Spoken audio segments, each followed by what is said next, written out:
দেখবেন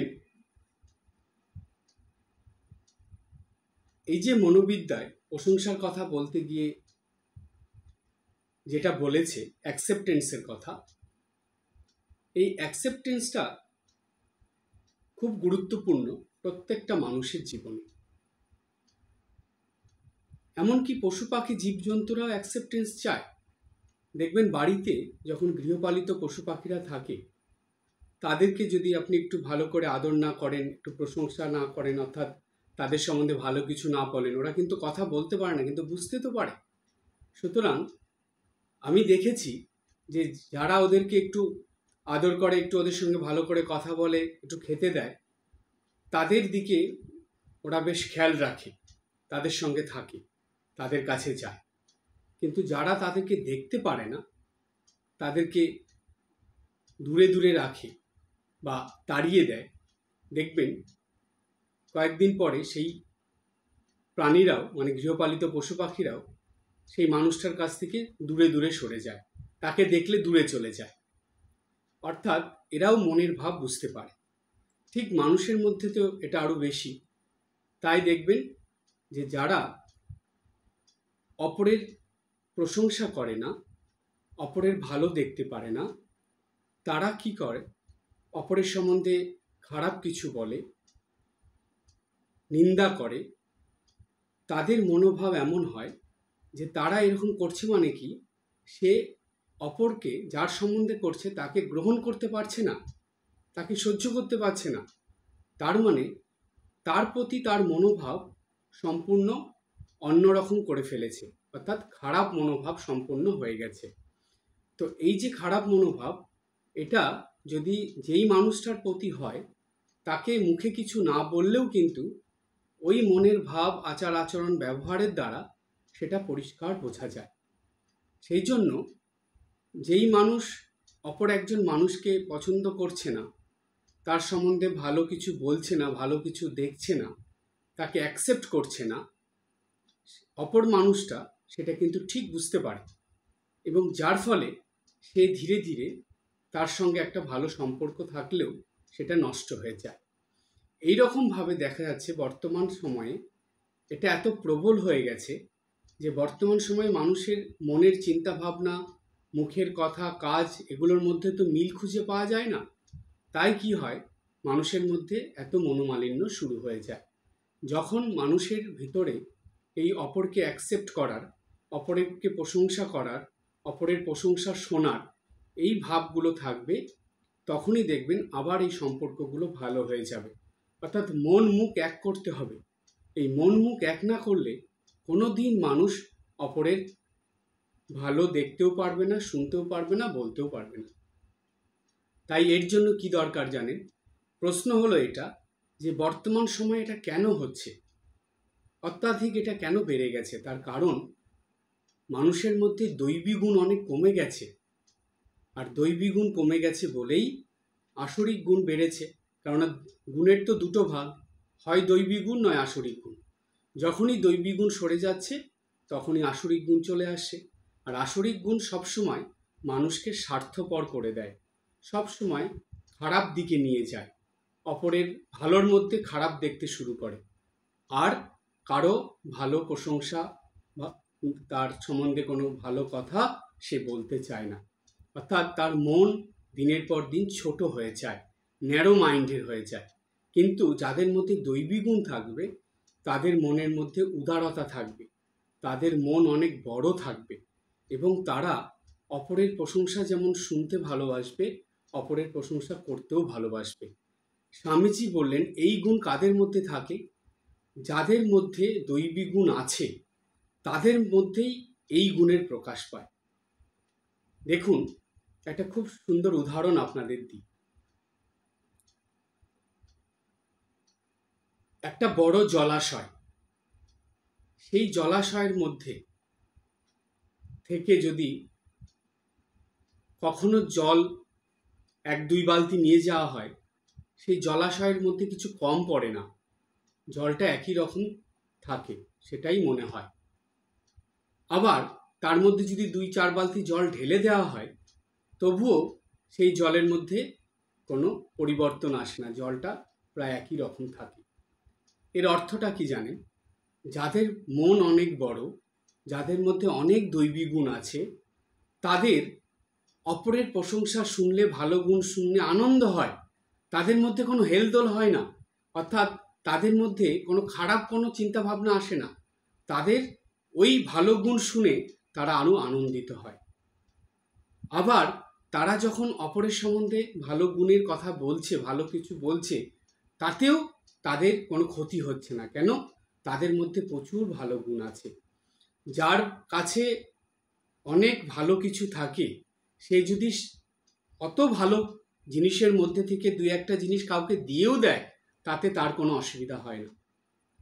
আবার অনেক ভালো কিছুর মধ্যে যদি দুই তিনটে কিছু ভালো পেয়েও যায়, তাতেও তার অসুবিধা হয় না। সুতরাং এই যে ব্যাপারটা, যেটা নিজের মধ্যে সেই রকম ভালো কিছু থাকলে, সেই রকম দৈবী গুণ কিছু থাকলে, উচ্চ গুণ কিছু থাকলে, তবেই মানুষ এই অ্যাকসেপ্টেন্স অপরকে করতে পারে, বা অপরের প্রতি তার এই গ্রহণযোগ্যতার গুণটা বজায় থাকে, এবং অপরের প্রশংসা করতে পারে, অপরের প্রশংসা শুনতে পারে, অপরের ভালো দেখতে পারে, অপরের ভালো করতে পারে। যতদিন না মন বড় হচ্ছে, মন উদার হচ্ছে, যতদিন না দৈবী গুণ ক্রমাগত বৃদ্ধি পাচ্ছে, ততদিন মানুষ এই প্রশংসা করা এবং প্রশংসা শোনা, এই গুণটা অর্জন করতে পারবে না। যখনই সাধন ভজনের দ্বারা হোক, সাধু সঙ্গ করে হোক, বই পড়ে হোক, জপ ধ্যান করে, পূজা পাঠ করে, যে কোনো সাত্ত্বিক গুণ, শুভ গুণ ক্রমাগত করতে করতে যখনই মানুষের মধ্যে থেকে আসরিক গুণগুলো কমে যাবে, দৈবিক গুণগুলো বাড়তে থাকবে, তখনই মানুষ ধীরে ধীরে সব কিছুর মধ্যে ভালো দেখতে শুরু করবে, সবার ভালো বলতে শুরু করবে, এবং সবার কাছ থেকে ভালো শুনতে শুরু করবে। এই গুণটা একমাত্র আসে ক্রমাগত কোনো ভালো কাজ করার মধ্যে দিয়ে। সেটা জপ ধ্যানের মধ্যে দিয়ে আসতে পারে, সেটা ভালো ভালো শাস্ত্রপাঠ বই পড়ার মধ্যে দিয়ে আসতে পারে, সেটা নিত্য পূজা, সন্ধ্যা বন্দনা, গুরুবাক্য পালনের মধ্যে দিয়ে আসতে পারে, আবার সেটা সাধু সঙ্গ, এই পাঠ আলোচনা, এটা শোনার মধ্যে দিয়েও আসতে পারে। কার যে কখন কিভাবে আসবে সেটা বলা মুশকিল, কিন্তু এই ভালো গুণের মধ্যে নিজেকে ডুবিয়ে রাখতে লাগবে। ভাষা ভাষা থাকলে হবে না, নিজেকে ডোবাতে হবে। অর্থাৎ ক্রমাগত আপনারা একটু রাত্রে শোয়ার আগে ভেবে দেখবেন তো প্রতিদিন, যে সকালে ঘুম থেকে উঠে রাত্রে ঘুমানোর আগে পর্যন্ত আপনি সারাদিন কত ভালো গুণের মধ্যে দিনটাকে অতিবাহিত করেছেন, আর কতগুলো খারাপ গুণের মধ্যে দিয়ে দিনটাকে অতিবাহিত করেছেন। দেখবেন বেশিরভাগ ক্ষেত্রেই খারাপ গুণের মধ্যে দিয়ে দিন অতিবাহিত হয়, এটাই সবশেষে ধরা পড়ে। ভালো গুণের মধ্যে দিয়ে খুব কম দিনই অতিবাহিত হয়। তাই এটা হলো আত্মবিশ্লেষণ, নিজের মনে মনে এটা চিন্তা, এটা অপরকে বলার নয়, এটা নিজের মনে চিন্তা করে দেখা, যে আমি সারাটা দিন কিভাবে অতিবাহিত করলাম। আমি কি অপরের প্রশংসা করে অতিবাহিত করলাম, নাকি অপরের নিন্দা করে অতিবাহিত করলাম? অপরের ভালো গুণ দেখে অতিবাহিত করলাম, নাকি অপরের খারাপ গুণ দেখে অতিবাহিত করলাম? আমি কি কোনো ভালোর মধ্যে খারাপ গুণ খুঁজে বের করলাম, নাকি খারাপ গুণের মধ্যে ভালো গুণ খুঁজে বের করলাম? এই যে দুই রকম ভাবগুলো, এগুলোই মনের ভিতরে এনে চিন্তা করতে হয়। আমরা এগুলো করি না বলেই আমাদের মন অ্যাকসেপ্টেন্স জিনিসটা হারিয়ে ফেলছে। আর যখনই অ্যাকসেপ্টেন্স হারিয়ে যাচ্ছে, তখনই প্রশংসা করা, কারো সম্বন্ধে ভালো বলা, এই গুণটাও আস্তে আস্তে মানুষের মধ্যে থেকে নষ্ট হয়ে যাচ্ছে। তখন মানুষ কি করে জানেন? ভালো কথাকে খারাপভাবে নেয়। তখন সে কেউ তার ভালোর জন্য কিছু বললে সেটা ভালোভাবে নেয় না, ভাবে সে আমার খারাপের জন্য বলছে। একদম তার স্বভাবটা বিপরীত হয়ে যায়। জানবেন যখনই মানুষের মধ্যে হিংসা, বিদ্বেষ, শত্রুতা আর পরনিন্দা পরচর্চা এইগুলো প্রবেশ করে মানুষের মনের ভিতরে, তখনই মানুষের স্বভাবটা সম্পূর্ণ বিপরীত হয়ে যায়। তখন সে আর কোনো ভালো কিছু নিতে পারে না, তখন সে ক্রমাগত খারাপের মধ্যে চলে যায়। আর এই দিনের পর দিন খারাপ ভাব মনে আস্তে আস্তে কি হয়, সে গুরুবাক্য পালন করে, সাধন ভজন করে, পূজা পাঠ করে, সাধু সঙ্গ করে, আশ্রমে গিয়ে যত ভালো গুণ অর্জন করে, যত পুণ্য অর্জন করে, সেগুলো ধীরে ধীরে সব নষ্ট হয়ে যায়। তখন সেই মানুষটার জীবন দুঃখ, কষ্ট, যন্ত্রণায় ভরে দুর্বিষহ হয়ে ওঠে। একটা অমূল্য মানব জীবন নিজেই নষ্ট করে দিল। সেই জন্যই আগেকার দিনের মানুষরা বলতেন, কার অনিষ্ট কে করে, যার যার অনিষ্ট শেষে করে। এই জগতে জানেন কেউ অপরের অনিষ্ট করে না, যে যার নিজের অনিষ্ট নিজেই করে। কিভাবে করে জানেন? এই চিন্তা ভাবনার দ্বারা। সুতরাং আমাদের জীবনে অর্থাৎ মানব জীবনে এই প্রশংসার ভীষণ গুরুত্ব আছে। এই প্রশংসার গুণ যদি মানুষের জীবনে থাকে, তাহলে জানবেন সেই মানুষটা অনেক উচ্চ জিনিস লাভ করতে পারবে। এমনকি সে তার ওই দৈবী গুণের দ্বারা এই আত্মতত্ত্ব, আত্মজ্ঞান পর্যন্ত লাভ করে নিতে পারবে। তাই এই প্রশংসার গুণটা আপনারা অবশ্যই নিজেদের জীবনে ফিরিয়ে আনবেন। তা না হলে এই মানব জীবন কিন্তু সার্থক হয়ে উঠবে না, সফল হবে না, জীবনের উদ্দেশ্য পূরণ হবে না, লক্ষ্য পূরণ হবে না। তাই প্রশংসার গুণ আনতেই হবে আমাদেরকে। শুধু আমাদের নিজেদের আনলে হবে না, আমাদের নিজেদের কাছাকাছি যারা থাকে, পরিবারে যারা আছে, কর্মক্ষেত্রে যারা আছে, তাদের সবাইকেই চেষ্টা করতে হবে এই প্রশংসার গুণ ফিরিয়ে আনতে। বিশেষ করে ছোটদের ক্ষেত্রে, বাড়ির বড়দের দেখে দেখে ছোটরা শেখে। তাই বাড়ির গুরুজনদের এগুলো একদম বন্ধ করতে হবে এবং ছোটদেরকে এই প্রশংসার গুণের শিক্ষা দিতে হবে, যাতে তারা ছোটোর থেকেই অপরের ভালো দেখতে পারে। এমন গুণ তৈরি করতে হবে যে খারাপের মধ্যেও ভালো দেখার অভ্যাস তৈরি করতে হবে। স্বামীজি বলছেন, এই জগতে খারাপ বলে কিছু হয় না, ভালোরই দুটো ভাগ, একটা কম ভালো, একটা বেশি ভালো। একদম খারাপ বলে কিছু নেই। কেন? ঈশ্বরের সৃষ্টিতে খারাপ আবার কি? ভগবান কি খারাপ করে কিছু তৈরি করে নাকি? তিনি তো ভালো করেই তৈরি করেন। আমরা আমাদের দৃষ্টিতে, চিন্তা ভাবনার দ্বারা সেটাকে খারাপ করে ফেলি। এটা তো আমাদেরই দোষ। সুতরাং সব কিছুর মধ্যে ভগবানের সৃষ্টি, প্রত্যেকটা জিনিসের মধ্যেই কিছু না কিছু, প্রত্যেকটা মানুষের মধ্যেই কিছু না কিছু ভালো গুণ অবশ্যই আছে, সেটাকে দেখতে হবে। খারাপ তো সবাই দেখতে পারে, 100টার মধ্যে 99টা মানুষই খারাপ দেখে। তো একজন কি কেউ থাকবে না যে খারাপের মধ্যে ভালো দেখবে? সেই একজনটা আমি কেন হব না? সেটাই প্রশ্ন। তাই আমাদেরকে কথাবার্তার দ্বারা, চিন্তা ভাবনার দ্বারা, আচার ব্যবহারের দ্বারা, কর্মের দ্বারা সব কিছুতেই এই প্রশংসার গুণটা ফুটিয়ে তুলতে হবে। তাহলেই এই মানব জীবনে সার্থকতা আসবে। এরপরে আর একটা সুন্দর প্রসঙ্গ এর মধ্যে আছে, সেটাই আসছি।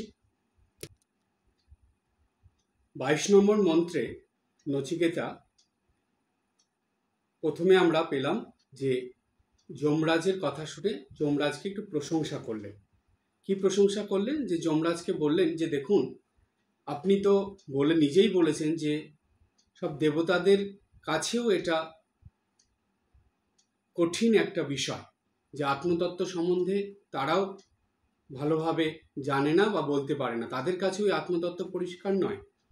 কিন্তু সেই ক্ষেত্রে আপনি যখন এটা জানলেন যে এটা তাদের কাছেও পরিষ্কার বিষয় নয় বা এটা কঠিন বিষয়, এটা হলো দুর্বিজ্ঞেয়, এটা হলো সূক্ষ্ম, খুব কঠিন, তো সেইখানে আপনি এসব বলছেন, তার কারণ নিশ্চয়ই আপনি এটা ভালো জানেন।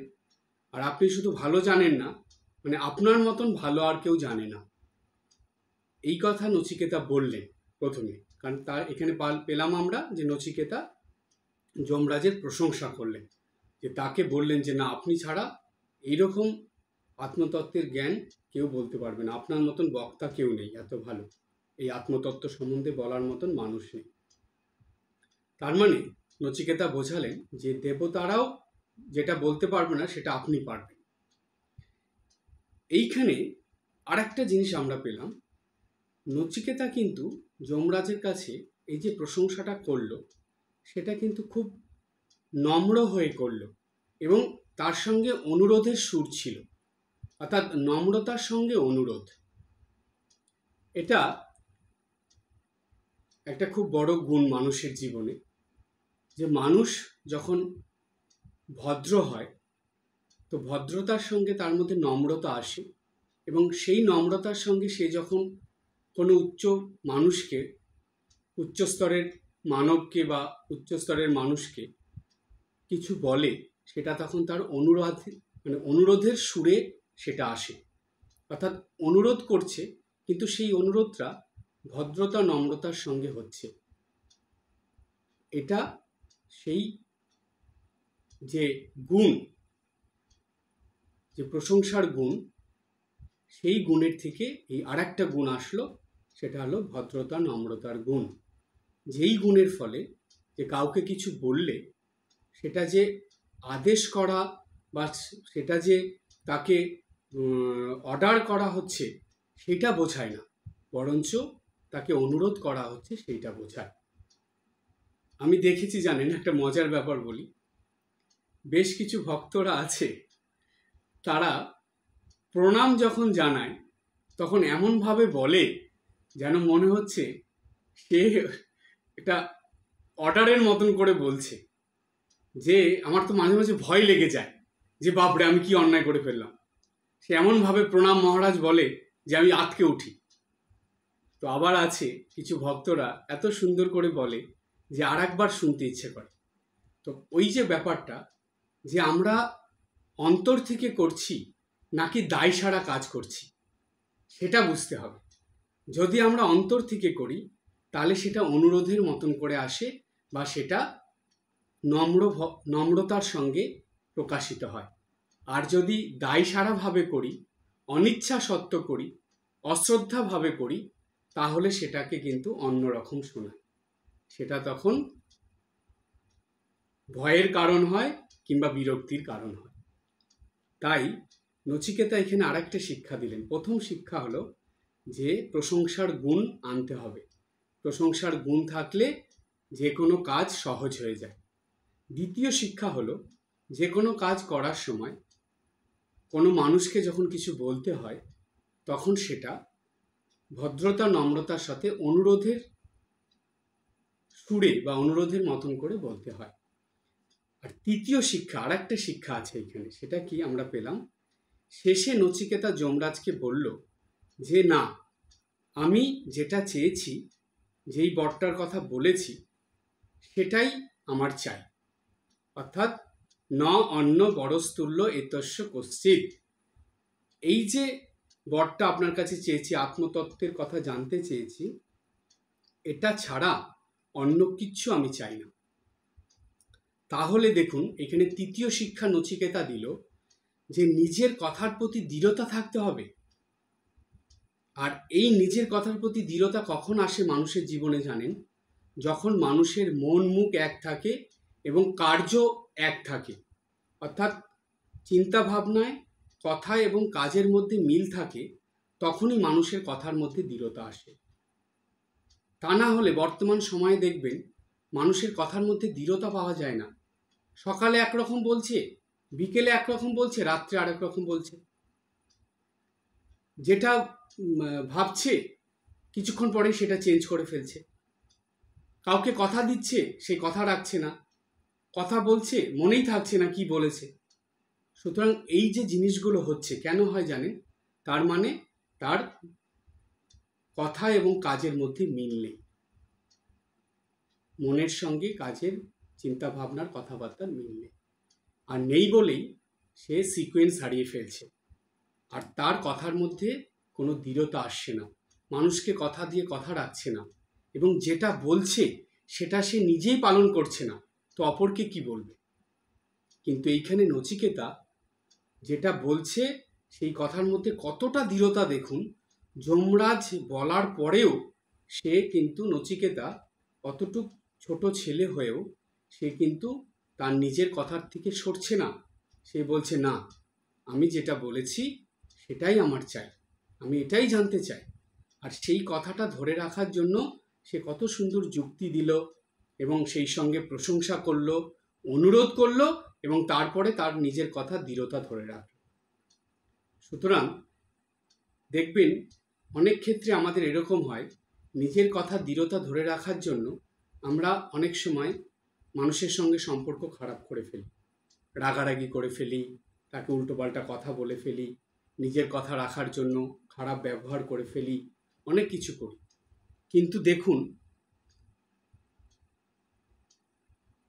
কিন্তু দেখুন নচিকেতা কি করলো? নচিকেতা কিন্তু সেই কাজ করলো না। নচিকেতা একটা শিক্ষার মধ্যে দিয়ে এটা করলো। কি শিক্ষার মধ্যে দিয়ে? যে এটা নচিকেতা শিক্ষা পেয়েছে তার বাড়ির থেকে, যে যখন নিজের কথা দৃঢ়তা রাখতে হবে, যে আপনার কথা বুঝতে পারছে না, রাখতে চাইছে না, শুনতে চাইছে না, বা আপনার কথা সে শুনে সেই মতন কাজ করতে চাইছে না, তখন তার কাছে আপনার কথাটা রাখার জন্য কি করতে হবে? তাকে একটু প্রশংসা করতে হবে, এবং তার কাছে ভদ্রতা নম্রতার সঙ্গে একটু অনুরোধ রাখতে হবে। এইভাবে নিজের কথার দৃঢ়তা রাখতে হবে। তাহলে দেখুন 22 নম্বর মন্ত্রটা কতটা গুরুত্বপূর্ণ, যেখান থেকে আমরা দৈনন্দিন জীবনে 3টা শিক্ষা পেলাম। প্রথম শিক্ষা, আমরা সব সময় সব কিছুর মধ্যে ভালো দেখব, ভালো বলবো, ভালো কাজ করব, ভালো শুনব। অর্থাৎ প্রশংসাসূচক কথা বলবো, প্রশংসাসূচক কর্ম করব, এবং প্রশংসাসূচক কর্মের যোগ্য হয়ে উঠব। দ্বিতীয় শিক্ষা, আমরা ভদ্র নম্রতা আমাদের জীবনে সর্বদা বজায় রাখব, এবং সেই সঙ্গে আমরা যখন কাউকে কিছু বলবো সেটা অনুরোধের মতন করে বলব। আর 3 নম্বর শিক্ষা, আমাদের নিজেদের কথার মধ্যে দৃঢ়তা রাখব, মন মুখ এক করে কথা বলবো, এবং যেটা বলবো চিন্তা ভাবনা করে বলবো, সেই কথার মধ্যে দৃঢ়তা রাখব, এই দৃঢ়তা ধরে চলব। আজকে নচিকেতা এটা করেছে, যার ফলে যমরাজ প্রসন্ন হয়েছে, খুশি হয়েছে নচিকেতার প্রতি। খুশি হওয়ার পরেও যমরাজ, ওই যে বললাম পরীক্ষা নেওয়া, এইবার পরীক্ষার মধ্যে গেছে। যে যমরাজ দেখলো যে না, ও তো ঠিকই আছে, নিজের সংকল্পে দৃঢ় হয়ে আছে, সুতরাং ওকে এখন একটা পরীক্ষা নেব, নিয়ে তারপরে ও যদি পরীক্ষায় পাশ করে তখন ওকে আত্মতত্ত্বের কথা বলবো, আত্মতত্ত্বের জ্ঞান ওকে দেব। কিন্তু তার আগে একটা পরীক্ষা ওকে দিতে হবে। কি সেই পরীক্ষা? যেই পরীক্ষা নচিকেতাকে দিতে হয়েছিল, এবং ওই পরীক্ষার মধ্যে দিয়ে এই মানব জাতির জন্য কি শিক্ষা আছে সেই প্রসঙ্গ, খুব সুন্দর প্রসঙ্গ, সেটা নিয়ে এর পরের ক্লাসে আলোচনা হবে। আজকে এই পর্যন্ত। সবাই ভালো থাকবেন, হাসি খুশি আনন্দে থাকবেন। ওম শান্তি শান্তি শান্তি। হরি ওম তৎসৎ। শ্রীরামকৃষ্ণার্পণমস্তু।